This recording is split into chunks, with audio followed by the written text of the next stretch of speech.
In new Saints interim head coach Darren Rizzi's first interview, he takes a shot at Dennis Allen and talks about something very near and dear to my heart, analytics. Today, ladies and gentlemen, we're going to talk about Darren Rizzi and this interview he did with JWL, and more importantly, kind of what I see happening with Darren Rizzi, the opportunity that's in front of Darren Rizzi, and if he can actually become the head coach of the New Orleans Saints, what that would look like.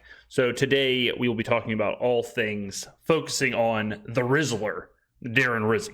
All right, so who is Darren Rizzi, right? First of all, he was hired in New Orleans under Sean Payton, special teams coordinator, previously coached in Miami. So one person who he kind of crossed paths with twice, actually, in New Orleans and Miami, was Dan Campbell. And I know it's not, a one-for-one kind of thing, but Dan Campbell and Darren Rizzi both kind of, to me, have the same trajectory. Dan Campbell's a vibes coach, right? He is a man manager. He is a guy who is focused on the locker room, focused on getting his players to play hard, focusing on building a culture, focusing on the buy-in. And that's okay, as long as you have the assistants around you that can make the tough decisions. We know that Dan Campbell has Ben Johnson, and we know that Dan Campbell is considered one of the most high-risk, high-leverage coaches. He goes for it on fourth down a lot, goes for two a lot. He's not afraid to kind of take those chances. But Dan Campbell isn't making those decisions. I mean, he is making the decision at the end of the day, but he's not making the actual, mathematical decision. Dan Campbell relies on a team to tell him the numbers. And then if the numbers even hint at going for it, Dan has built a culture where he does, and he goes for it, and that's it. And it kind of reminds me of Philadelphia with the brotherly shove, where they just kind of built that into their culture. And I think Rizzi, with this answer right here, shows that he can kind of be that guy, where he is absolutely a locker room guy. He is absolutely a get the most out of the players. The players seem to love him. There was reports that they had Merry Christmas shirts on the day that Rizzi was announced as interim head coach. So they love this guy. If Rizzi can build up the locker room, and if he can create a culture similar to Campbell, how Campbell did in Detroit, and I don't mean the exact same culture, I just mean building a culture for a team, building an identity. If he can do that, and if Kubiak is good enough as an OC, and if they go find a DC, let's just say Robert Salah, Rizzi can win this job. Now, let me go ahead and point you to the quote that I'm talking about. Jeff Nowak, this is from WWL. Rizzi had an interview with the Cajun Cannon, Bobby Hebert. Rizzi was asked about the decision to take a delay and punt on 4th and 1 near the 50 late against the Panthers. So we covered this extensively in the post-game reaction of one of the many horrible decisions from Dennis Allen. 4th and 1, you're on the 46. There's 5.5 minutes left. You have a 5-point lead at the time.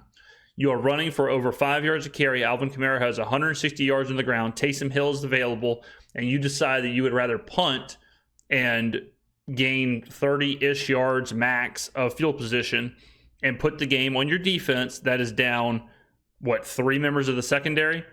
And Dennis Allen, we know the rest.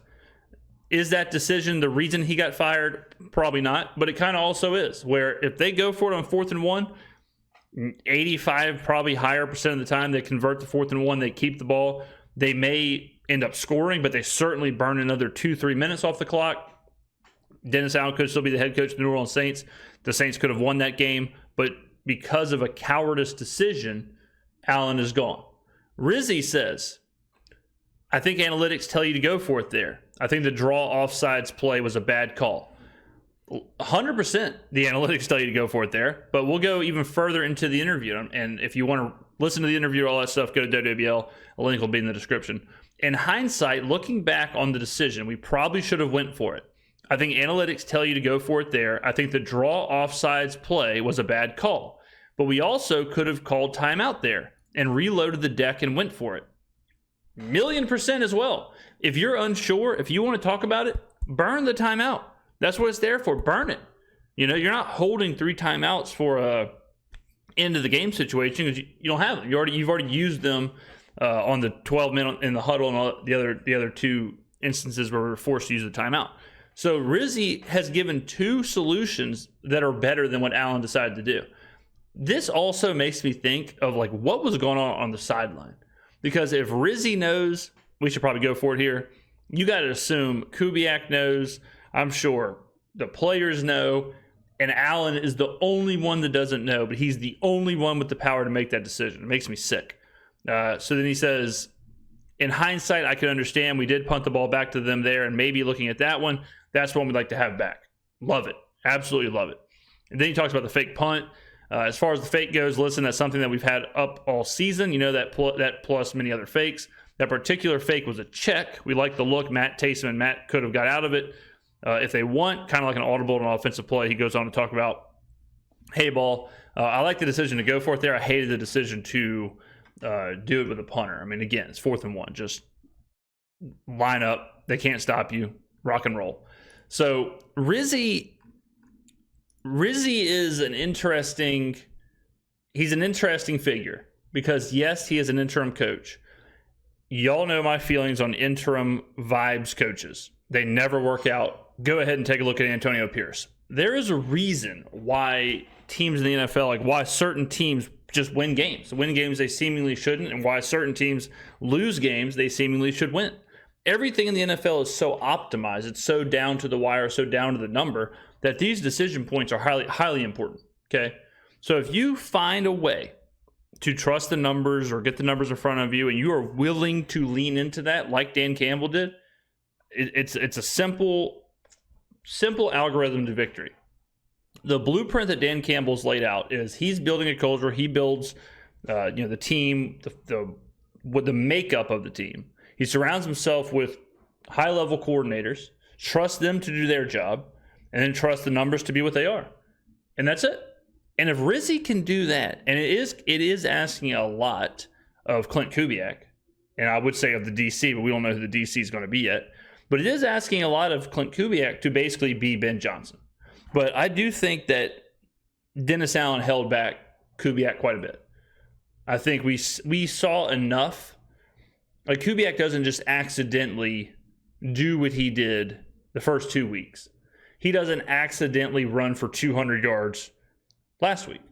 He doesn't accidentally have a good running game against the Chargers. Granted, Spencer Rattler was terrible, but I think a lot of what we saw was because of Allen. And it's easy to blame him now, and he might be the scapegoat, and that might just be how it is. But I still believe in Kubiak. Now, if that means, if we can get Ben Johnson and it means getting rid of Kubiak, whatever. I'm not gonna fall on the sword and die on the hill to that level. But if you told me that Darren Rizzi, like if you told me, I'll go ahead and tell you this right now. I think the Saints beat Atlanta this week because I think that the Dennis Allen culture was so bad and was so toxic and so obvious of how much the players disliked him and distrusted him. And also you got to factor in how much he is actually quantifiably costing us games.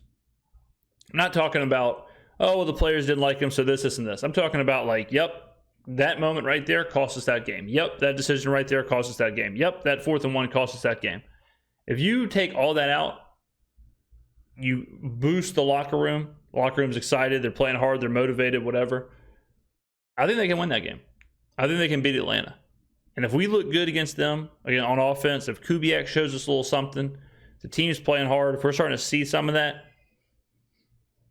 so there is a chance. There is a path here. There is a legitimate path for Darren Rizzi to get himself the long-term job. I'm not saying I'm rooting for that. I'm not saying he'd be my top pick, but it is worth watching. It is worth watching the rest of the season. It is worth watching to see, in a short period of time, in the worst circumstances possible, what he can create.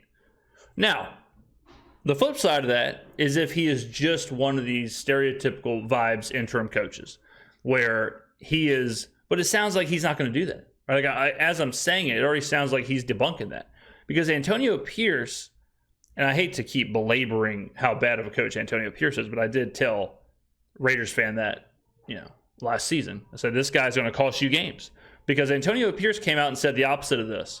He came out and said, we're going to kick field goals. We're going to punt on 4th and 1. We're going to rely on our defense. We're going to play hard-nosed. He came out and told you his philosophy on this, and his philosophy was 1985.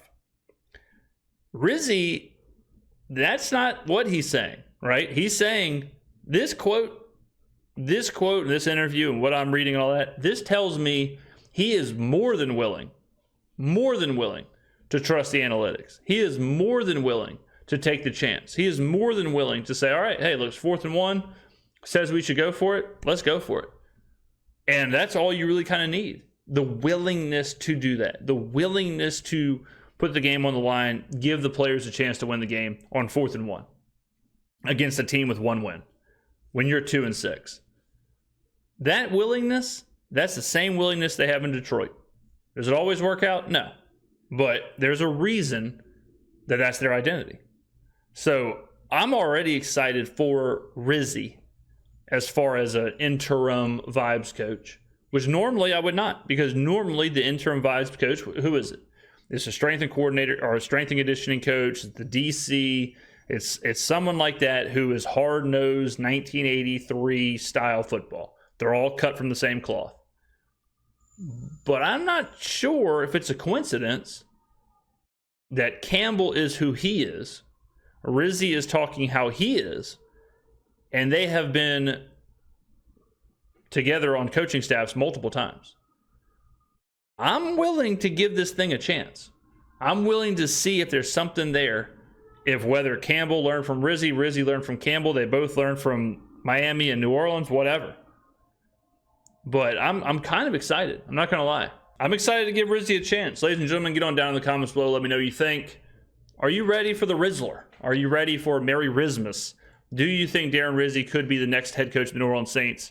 Or do you think he's just going to be another interim head coach who it is what it is, but we should look elsewhere? Thank you for watching. I'll see you in the next video.